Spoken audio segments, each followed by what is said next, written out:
बाट लोकसेवा तयारी गरिरहनुहुने सम्पूर्ण विद्यार्थी भाइ बहिनीहरूलाई नमस्कार। स्वागत छ यस युट्युब च्यानलमा।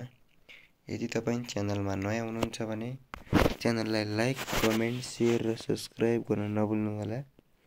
हामीले चाहिँ वनरक्षकको वन 2076 लिएर आएका छौँ। महत्त्व प्रश्नहरू यहाँबाट सोधिने हुँदा हामी यो हेर्न गइरहेका छौँ। ल ढिला नगरी सुरु गरौँ है त। यो वन 2076 कहिले प्रमाणीकरण भयो भन्दाखेरि 2076 साल 6 महिना 27 गते त्यो हाम्रो चाहिँ प्रमाणीकरण मिति भयो वन। अनि वन सम्बन्धी कानुन संशोधन एकीकरण गर्न बनेको ऐन छ प्रावधान। राष्ट्रिय वनलाई सरकारद्वारा व्यवस्थित वन र वन संरक्षण, सामुदायिक वन, साझेदारी वन, कबलिती वन, धार्मिक वनको रूपमा व्यवस्थापन गर्ने र निजी, सार्वजनिक र शहरी वनको प्रबन्धन गर्दै वन्यजन्तु, वातावरण, जलाधार एवं जैविक विविधताको संरक्षण, सम्वर्धन तथा सदुपयोग गरी राष्ट्रिय समृद्धिमा योगदान गर्न वन सम्बन्धित कानुनलाई संशोधन र एकीकरण गर्न वाञ्छनीय भएकाले सङ्घीय संसदले यो ऐन बनाएको छ। भनेको हाम्रो यसमा चाहिँ संक्षिप्त नाम र प्रारम्भ भनेको चाहिँ परिच्छेद नम्बर 1 मा के छ भन्दाखेरि यस ऐनको नाम वन 2076 रहेको छ। वन ऐन प्रमाणीकरण भएको 8औं दिनदेखि प्रारम्भ हुनेछ भनेर भनेको छ। एक क्वेसन सोध्न सक्छ साथीहरू। जस्तै हाम्रो यो वन 2076 प्रमाणित भएको कतिौं दिनदेखि प्रारम्भ हुन्छ भनेर सोध्यो भने यसको राइट एन्सर के हुन्छ त साथीहरू? 8औं दिनदेखि प्रारम्भ हुन्छ। त्यसरी प्रश्न नम्बर 2 मा हेरौँ। परिच्छेद परिभाषा भनेको छ यस प्रसङ्गले अर्को अर्थ नलागेसम्म यस ऐनमा जस्तै आँखेटो पहाड भन्नाले के बुझिन्छ भनेर सोधेको छ।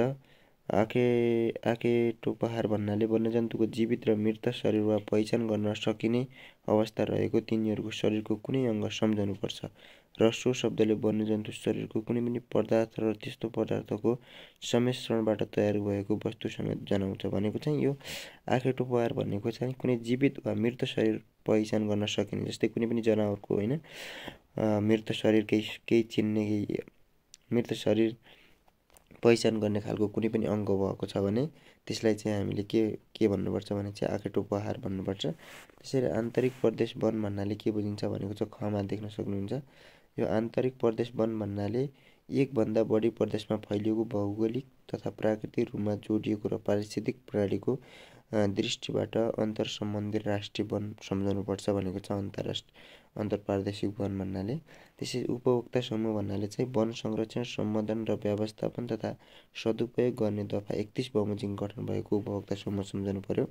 त्यसैले कबलिती वन भन्नाले दफा 26 बमोजिम गरिने राष्ट्रिय वन सम्झनु पर्यो। त्यसरी गरेर काष्ठ र वन पैदावार भन्नाले के बुझ्नुहुन्छ साथीहरू? यो ऐन अनुसार के भनेको छ भन्दाखेरि वनमा रहेका, वनमा उत्पन्न भएका, वन बाहिर रहेका रुखहरूको उत्पादित काठ दाउरा बाहेकका भनेको उत्पादित काठ दाउरा बाहेकका जडीबुटी तथा वन्यजन्तु वनस्पतिको आँखेटो पहाड लगायत अन्य सबै जैविक उत्पत्तिहरू समान सम्झनुपर्छ भन्ने छ गैर काष्ठ पैदावारलाई। त्यसरी टाँचा भन्नाले के बुझिन्छ साथीहरू? यो टाँचा भन्नाले चाहिँ हाम्रो एउटा के हो भन्दाखेरि यो निशान छाप हो के, जस्तै चिन्ह छाप के। जस्तै हाम्रो काठ वा खडा रहेका रुखहरूमा लगाइने छाप, चिन्ह वा निशानलाई टाँचा भनेर सम्झनुपर्छ। डिभिजन वन कार्यालय भन्नाले प्रदेश सरकार अन्तर्गत डिभिजन वन कार्यालय सम्झनुपर्छ। डिभिजन वन कार्यालय के भन्नाले प्रदेश सरकार अन्तर्गतको चाहिँ यो डिभिजन कार्यालय सम्झनु पर्यो रे प्रदेश अन्तर्गतको। त्यसै डिभिजन वन अधिकृत भन्नाले प्रचलित कानुन बमोजिम नेपाल सरकारले खटाएको डिभिजन वन कार्यालयको प्रमुखलाई सम्झनु पर्यो। त्यसरी धार्मिक वन भन्नाले दफा 28 बमोजिम जिम्मा दिएको राष्ट्रिय वन सम्झनु पर्यो। निजी वन भन्नाले पनि प्रचलित कानुन बमोजिम कुनै व्यक्तिको हक पुग्ने निजी जग्गामा लगाई हुर्काइएको वन संरक्षण गरी वन सम्झनुपर्छ। निजी भनेको व्यक्तिगत भयो।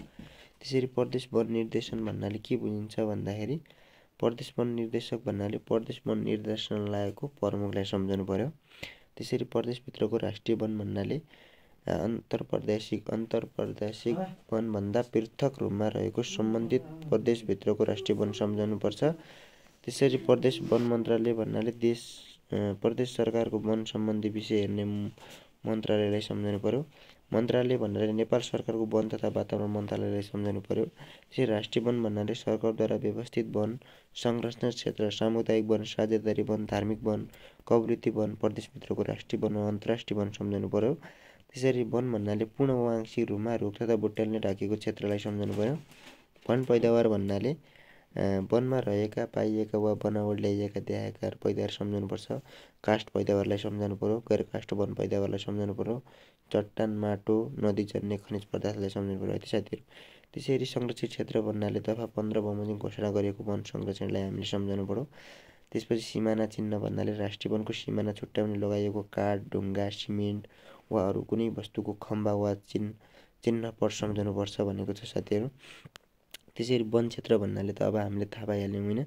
वन क्षेत्र भन्नाले निजी स्वामित्वको हक भोग, प्रचलित कानुन अथवा अन्यथा व्यवस्था गरेको बाहेकको वन सिमाना लगाइएको वा नलगाइएको, वनले घेरिएको, वनचित्र रहेको घाँसे मैदान, खर्क भनेको लेक भन्छ स्पेसल्ली, हिउँले ढाकेको वा नढाकेको नाङ्गो पहाड, बाटो, पोखरी, ताल, तलैया, सिप्सा, नदी, खोलानाला, बगर, एनाली, जग्गाले ओगटेको क्षेत्रलाई सम्झनु पर्यो हामीले वन क्षेत्र भनेर। त्यसैगरी यहाँ चाहिँ वातावरण भन्नाले वन क्षेत्रको पारिस्थितिक प्रणालीबाट प्राप्त हुने देहाय बमोजिम सेवाबाट प्राप्त हुन लाभ सम्झनुपर्छ भने यो इम्पोर्टेन्ट छ साथीहरू। यो वातावरण सेवा भन्नाले चाहिँ वन क्षेत्रको पारिस्थितिक प्रणालीबाट प्राप्त हुने देहाय बमोजिम सेवाबाट प्राप्त हुने, जस्तै कार्बन सेवा भयो, जैविक विविधता संरक्षण, जलाधार तथा जलचक्र प्रणाली, पर्यापर्यटन, तोकी बमोजिम अन्य वस्तु सेवा र लाभ भनिन्छ। त्यसरी विभाग भन्नाले मन्त्रालय अन्तर्गतको वन भू संरक्षण विभागलाई सम्झनुपर्छ अरे। त्यसैगरी हाम्रो सरकारद्वारा व्यवस्थित वन भन्नाले दफा 14 बमोजिम सरकारको व्यवस्थापन गर्ने राष्ट्रिय वन सम्झनु पर्यो। त्यसरी सशस्त्र वन रक्षक भन्नाले चाहिँ दफा 46 बमोजिम गठन भएको सशस्त्र वन रक्षक सेवाको विभिन्न पदमा बहाल रहेको सशस्त्र वन सम्झनु पर्यो। साझेदारी वन भनेको यो भइहाल्यो साथीहरू। त्यसैगरी यो राष्ट्रिय वनमा भूस्वामित्व सीमा निर्धारण सम्बन्धी, यो भूस्वामित्व चाहिँ नेपाल सरकारको माताहतमा हुन्छ है साथीहरू। नेपाल सरकारको राष्ट्रिय वनको भूस्वामित्व कसमा हुन्छ भन्दाखेरि नेपाल सरकारमा रहन्छ राष्ट्रिय वन। जस्तै राष्ट्रिय वनको सीमा निर्धारण सरकारले प्रदेशभित्र राष्ट्रिय वन र अन्तर प्रादेशिक वनको सीमा निर्धारण गर्नेछ, जग्गा प्राप्त गर्ने यो छ। त्यसरी निजी जग्गाको लागत काटिने भनेको छ, यो पनि पढ्नु होला साथीहरू। त्यसरी दर्ता गर्न नहुने, राष्ट्रिय वनभित्र जग्गा कसैले पनि दर्ता गर्न वा गराउन हुँदैन।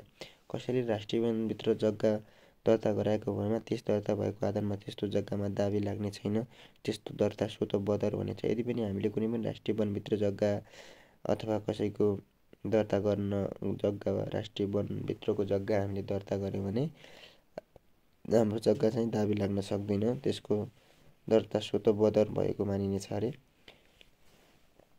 त्यसैगरी यसमा चाहिँ अब राष्ट्रिय वनमा कुनै व्यक्तिलाई हक प्राप्त नहुने भनेको छ। कुनै पनि व्यक्तिलाई राष्ट्रिय वनमा कुनै पनि व्यक्तिलाई हक प्राप्त हुँदैन। वन क्षेत्रमा प्रवेश निषेध हुन्छ भनेको छ। यसमा राष्ट्रिय वनको भूउपयोग योजना लागू गर्न सक्ने, नेपाल सरकारले दिएको वन संरक्षण व्यवस्था एवं वातावरण विकासको सन्तुलन कायम गर्नका लागि कुनै पनि खास वन क्षेत्रमा तोकिने भूउपयोग योजना लागू गर्ने वा गराउन सक्नेछ। राष्ट्रिय वनको व्यवस्थापन छ, त्यसरी पढ्नु होला साथीहरू पनि। वन क्षेत्रको बसोबास र पुनर्वास नगरिने भनेछ। यदि राष्ट्रिय वनभित्र कुनै पनि घर बनाएर होइन, जग्गा जोतेर, जग्गा खनेर, रुखहरू फडान गरेर यस्तो गर्न मिल्ने छैन साथीहरू। सिमसार क्षेत्र व्यवस्थापन छ, हेर्नुहोस्। त्यसरी परिच्छेद नम्बर 3 मा सरकारद्वारा व्यवस्थित वन सम्बन्धी व्यवस्था भनेको छ। यो ऐनहरूको व्यवस्था साथीहरू सर हेर्नु होला। तपाईँहरूले यसमा इम्पोर्टेन्ट ऐनहरू छ, पढ्नु होला, डिटेल पढ्नु होला।